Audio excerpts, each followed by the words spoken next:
Hello po, magandang gabi po. Ako po si Rica Sally Grantos. Ngayon po, lumapit po kami sa programa nyo.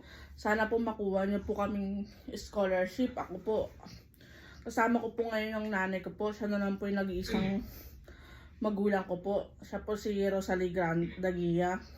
Nanay ko po siya. Ngayon po, mahirap lamang po kami. Dati po kaming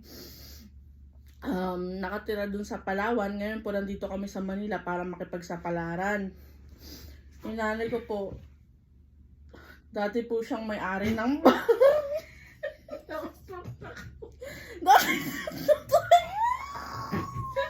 Inam mo, kata mo lang. Inso! Start na! Pagbatik